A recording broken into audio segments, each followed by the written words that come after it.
इस हिंदी दिवस समारोह के अवसर पर आज के समारोह के अध्यक्ष डॉक्टर वसंतराव गावड़े सर, हमारे sport director doctor Umesh Paneru sir, हमारे कॉमर्स विभाग के अध्यक्ष डॉक्टर बोराटे सर, मेरे पास ही जो डिपार्टमेंट है economics department doctor Ramesh Kashide sir, अंग्रेजी विभाग के doctor Rajendra Ambone sir, doctor Kudlik sir, मेरे सहयोगी अध्यापक डॉक्टर नाडेकर सर, और यहाँ बहुत ही अच्छा सूत्र संचालन कर रही है श्रद्धा, और आप सभी जो चेहरे मेरे सामने बैठे हैं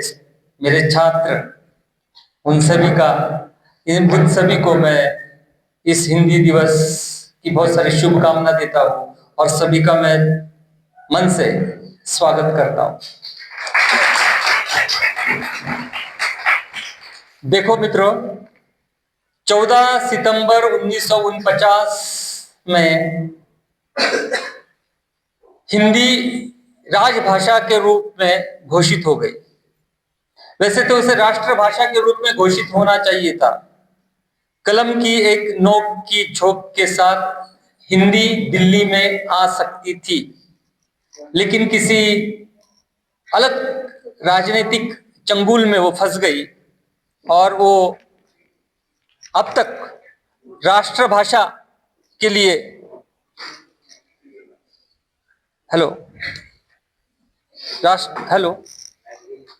नहीं, लाइट नहीं।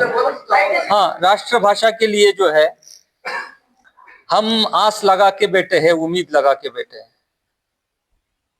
हर एक देश के पास अपना प्रतीक है, अपना ध्वज है, अपना चिन्ह है। वैसे अपने देश के पास भी अपने देश की एक भाषा होनी चाहिए। आजादी का जो आंदोलन चलाया था महात्मा गांधी जी ने, वो आंदोलन हिंदी भाषा में चलाया था। भारतीय चेतना को झकझोरने का काम हिंदी भाषा ने किया है, और जितने भी आंदोलन में जितने भी नेताएं थे, वो सारे नेताएं हिंदी भाषा प्रदेशों से थे, लेकिन फिर भी उन्होंने हिंदी भाषा में भारतीय जनता की चेतना को जगाने का काम किया है। अंग्रेजों के नाक में दम कर रखा था। अब कश्मीर से लेकर कन्याकुमारी तक आप कहीं पर भी जाते हो, यात्रा करते हो, तो उस यात्रा के संवाद की जो भाषा है वो भाषा हिंदी है। और कोई भी भाषा बनने के पहले वो बोली होती है। जब बोली का प्रचलन बढ़ जाता है, उसका दायरा बढ़ जाता है, तो धीरे धीरे उसके बोलने वालों की तादाद बढ़ जाती है, उसकी संख्या बढ़ जाती है, उसका प्रचलन बढ़ जाता है, और वो परिष्कृत भाषा का दर्जा प्राप्त करती है। उसके बाद वो साहित्यिक भाषा का दर्जा प्राप्त करती है, राजभाषा का दर्जा प्राप्त करती है, और धीरे धीरे वो राष्ट्रभाषा का दर्जा प्राप्त करती है। आपको यकीन नहीं होगा, पूरे विश्व में कम से कम 140-150 विश्वविद्यालयों में हिंदी का अध्ययन और अध्यापन किया जाता है। देश की सीमा को लांघकर प्रदेश की सीमाओं को इन्होंने अपनाया है। यह ऐसी भाषा है, इस भाषा की अपनी एक मिठास है। और मैं आपको बता दूं कि हिंदी का जो विकास हुआ है, वो हिंदी कभी सिंहासन की भाषा नहीं रही है। मुगल काल में भी सिंहासन की भाषा अलग थी, हिंदी भाषा नहीं थी, लेकिन फिर भी हिंदी का विकास हुआ है, वो आम जनता के प्रांगण में हुआ है। आम जनता में ये भाषा सबसे ज्यादा बोली जाती है। अगर आज आप भारतवर्ष में कहीं पर भी यात्रा करते हो, तो कम से कम 70 से 75% लोग जो है वो हिंदी को सराहते हैं, हिंदी को मानते हैं, हिंदी में बात करते हैं। आप कहीं पर भी यात्रा कीजिए, और वो राष्ट्रभाषा का दर्जा प्राप्त करे, इसलिए 14 सितंबर 1949 से लेकर हर वर्ष हम एक अभियान चलाते हैं हिंदी के सम्मान में। हम 14 सितंबर ये जो दिवस है, ये जो दिन है, इसको हम मनाते हैं कि हिंदी जो है वो राष्ट्रभाषा बने। और हिंदी में बहुत सारी ऐसी बातें हैं, बहुत मतलब आप यकीन नहीं कर सकते। हिंदी ये जो है वो प्रेम की भाषा है, उसमें एक प्रकार की मिठास है, उसमें एक प्रकार का हल्कापन है, और वो सब जो है वो हिंदी में आप देख सकते हो। तो कुछ बातें जो है मतलब हम यूं कह सकते हैं कि हिंदी जो है वो उसकी जो जुबान है वो मोहब्बत की जुबान है। उसकी अपनी एक सादगी है, उसकी अपनी एक मिठास है। हम अल्फाजों को ढूंढते रह गए, हम अल्फाजों को ढूंढते रह गए और वो आंखों से गजल कह गए। ये ऐसी ये ऐसी हिंदी भाषा है, और इसमें बहुत सारी मतलब आप भाषा का जो एलिगेंस है, भाषा का जो रिचनेस है, उसकी जो आकारबद्धता है, उसकी जो लयबद्धता है, उसकी गीतात्मकता है, उसकी संगीतात्मकता है, उसको अगर आप बारकाई से देखोगे तो आपको पता चलेगा कि ये मिठास से भरी भाषा है। हम आपको बताते हैं कि कोई भी भाषा आप इस दुनिया में सीख सकते हो, कोई भी भाषा, और आप जितनी भाषा सीखोगे उतना आपका दिमाग जो है वो तेज होगा। मेरी मातृभाषा मराठी है। मातृभाषा के प्रति हर एक को सम्मान होना चाहिए, और सबको होता है, मुझे भी है। और मैं आपको बता दूं कि जितनी भी संसार की जो भाषाएं हैं, उन भाषाओं का जन्म जो है वो संस्कृत भाषा से हुआ है। संस्कृत भाषा ये जो है ये प्रत्येक भाषा की जननी है। मराठी संस्कृत से निर्मित है, हिंदी संस्कृत से निर्मित है, और ये अपनी भाषा की खूबी है। और देवनागरी लिपि में मराठी भी लिखी जाती है, हिंदी भी लिखी जाती है, अक्षर एक है। और हिंदी और मराठी को हम बहनें कहते हैं, एक छोटी बहन एक बड़ी बहन, इसलिए इस भाषा में ज्यादा अंतर नहीं है। और आज के इस भूमंडलीकरण के युग में, आज के इस व्यापारीकरण के युग में हमें अंग्रेजी भी आनी चाहिए। हम ऐसा नहीं कह रहे हैं कि हम हिंदी दिवस मना रहे हैं, मराठी दिवस मना रहे हैं, लेकिन हमें अंग्रेजी को भी नहीं छोड़ना चाहिए। अंग्रेजी हमें सीखनी चाहिए।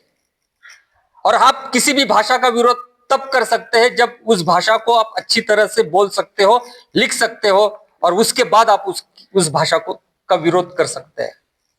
लेकिन आज इंटरनेशनल स्तर पर आप कहीं पर भी जाते हो तो अंग्रेजी जरूरी है, अंग्रेजी सीखनी चाहिए। मैं तो कहता हूं कि जितनी भी भाषाएं हैं और जितनी भाषा आप सीखना चाहते हैं उतनी भाषाएं आपको सीखनी चाहिए, क्योंकि उन भाषा से ही आपका ज्ञान वृद्धिगत होता है। तो मैं ज्यादा आपका समय नहीं लूंगा। मुझे यहां मेरी बात कहने की, मेरी भावनाओं को यहां प्रकट करने का मुझे अवसर यहां मिला, इसलिए मैं आयोजकों का मैं धन्यवाद ज्ञापित करता हूं। और चलते चलते मैं कुछ जो एक दो कविताएं हैं, शेर शायरी, हाँ वो सब बताऊंगा मैं, क्योंकि आपने ये जो समय यहाँ पर जाया किया है, ये जो आपने यहाँ समय दिया है, उस समय का मूल्य हम आपको लौटा देंगे, कोई बात नहीं है। आपको ऐसा लगेगा कि नहीं यहाँ आकर कुछ मिला है। तो मैं भाषा की जो पाटेकर और माधुरी दीक्षित के बीच में जो, हाँ वो भी बताऊंगा, वो भी बताऊंगा। लेकिन उसके सबसे पहले मैं एक कविता आपको सुनाना चाहता हूं। नारी सम्मान के लिए पिंक सिनेमा में अमिताभ बच्चन ने वो कविता जो है वो कही थी। वो ऐसी है, तू चल तेरे वजूद की समय को भी तलाश, तू चल तेरे वजूद की समय को भी तलाश है, तू किस लिए हताश है, तू किस लिए उदास है, तू चल तेरे वजूद की समय को भी तलाश है। तुझसे लिपटी बेड़िया,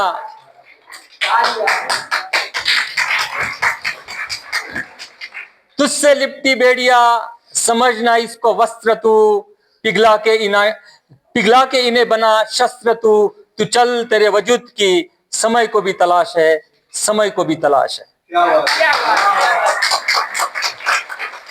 चरित्र जब पवित्र है तो क्यों है दशा तेरी, चरित्र जब पवित्र है तो क्यों है दशा तेरी, पापियों को कोई हक नहीं कि ले परीक्षा तेरी, ले परीक्षा तेरी, तू चल तेरे वजूद की समय को भी तलाश है। सर आखिरी लाइन तो बहुत बढ़िया है आपकी। उनको जला के भस्म कर उसे जो क्रूरता का जाल है, जला के भस्म कर उसे जो क्रूरता का जाल है।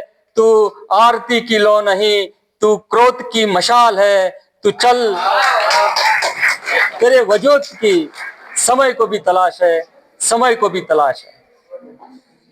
चुंदरी उड़ा ध्वज बना, चुंदरी उड़ा ध्वज बना, गगन भी कपकपाएगा। गर गिरी तेरी चुनर तो एक भूकंप आएगा, एक भूकंप आएगा। तू चल तेरे वजूद की समय को भी तलाश है, समय को भी तलाश है। क्या बात है। अभी अभी मेरे यहाँ जो मित्र बैठे हुए हैं सब शायरी के, गाने के या कविता के दीवाने हैं। अभी काशिद सर ने एक फरमाइश की है तो उनकी फरमाइश को मैं पूरा करता हूँ। इसके बोल जो है जावेद अख्तर ने लिखे हैं। वजूद सिनेमा में वो कविता जो है नाना पाटेकर ने माधुरी दीक्षित के लिए कही थी, इसलिए और इस कविता की खास बात यह है कि इसमें संगीतात्मकता है, लयात्मकता है और गीता